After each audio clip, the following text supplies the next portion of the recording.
तो ध्यान से बैठो, ध्यान से बैठे रहो, ध्यान से बैठे रहो। सुनो, एवोपरेशन, एवोपरेशन क्या है?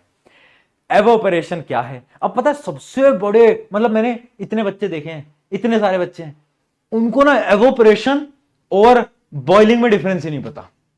उन्हें लगता है एवोपरेशन क्या है भैया, वो ना जो हम कपड़े सुखाते हैं उनका पानी ना उड़ जाता है, वो एवोपरेशन है। बॉइलिंग में तो यही होती है, बॉइलिंग में हम पानी को गर्म करते हैं, पानी उड़ जाता है। अरे मूर्खो, अरे मूर्खो, सुनो सुनो, ऐसा नहीं होता। क्या होता है?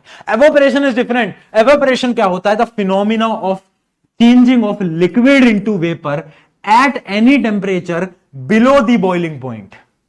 समझे? समझे? इधर आ, तू इधर आ, इधर आ। है चैटिंग वेटिंग बहुत कर रहा है आजकल, है चैटिंग वेटिंग बहुत चल रही तुम्हारी। फोकस कहां है? फोकस कहां है बेटा? फोकस रखो, है ना। रिप्लाई आए ना आए, रिप्लाई आए ना आए, नंबर आने चाहिए, क्योंकि नंबर आएगा तो रिप्लाई भी आएगा। समझ रहे हो? समझ रहे? अभी नहीं समझोगे, बाद में समझ। चल, एवोपरेशन।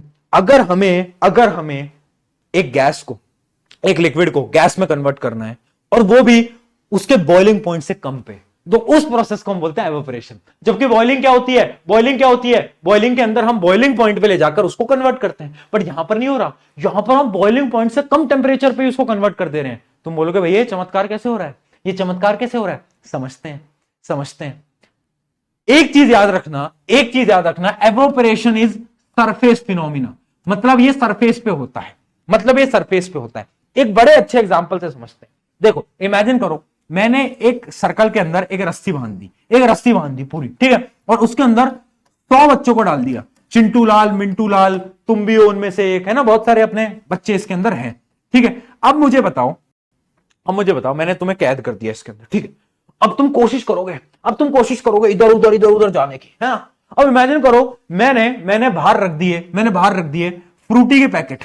अब भैया फ्रूटी सबको भी नहीं है, गर्मी में खड़ा कर रखा है, तो फ्रूटी को देखते तुम्हारे अंदर एनर्जी आ गई, ताकत आ गई, तुमने बोला यार फ्रूटी के लिए तो कुछ भी तो अब तुम इधर उधर भागने लगोगे, इधर उधर तुम्हारे अंदर एनर्जी आ गई, तुम भागने लगोगे। अब मुझे एक बात बताओ, सबसे पहले कौन इस सीमा रेखा को कौन पार करेगा? सबसे पहले कौन पार करेगा?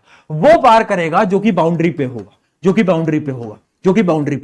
जो बाउंड्री वाला होगा वो रस्सी को कूदेगा, है ना। जो सरफेस पे होगा वही पार करेगा, है ना, बिल्कुल, है ना। सेम कॉन्सेप्ट है एवोपरेशन का। एवोपरेशन का कॉन्सेप्ट हम इसी एग्जांपल से समझ रहे हैं। मान लो मैंने एक भगोने के अंदर एक पतीले के अंदर मैंने पानी ले लिया, ठीक है, मैंने पानी मैंने धूप में रख दिया।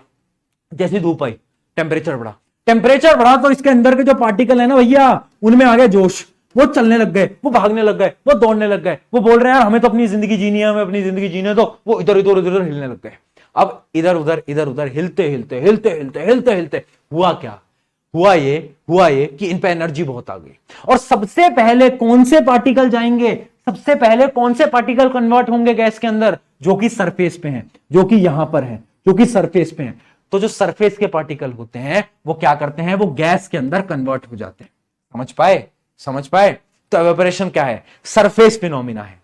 जो पार्टिकल सरफेस पे होते हैं, क्योंकि एनर्जी आ गई बहुत ज्यादा, तो सबसे पहले कौन एस्केप करेगा? वो एस्केप करेगा जो कि सरफेस पे है। तो इसका मतलब एवेपोरेशन में जितने भी एटम्स जो कि सरफेस के होते हैं वो कन्वर्ट कर जाते हैं किसके अंदर? गैस के अंदर, और वो भी बॉइलिंग पॉइंट।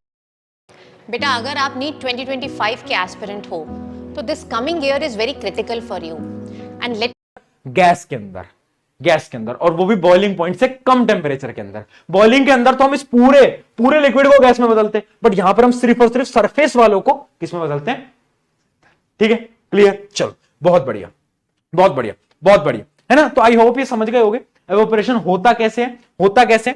तो during evaporation liquid particles gain energy from the surrounding in order to overcome the force of क्या? अट्रैक्शन। फोर्स ऑफ अट्रैक्शन को ओवरकम करने के लिए सरफेस पार्टिकल पे एनर्जी आती है, वो चले जाते हैं। वो कहते हैं अलविदा साथियों, हम तो चले, तुम भी आ जाना। ठीक है, चलो।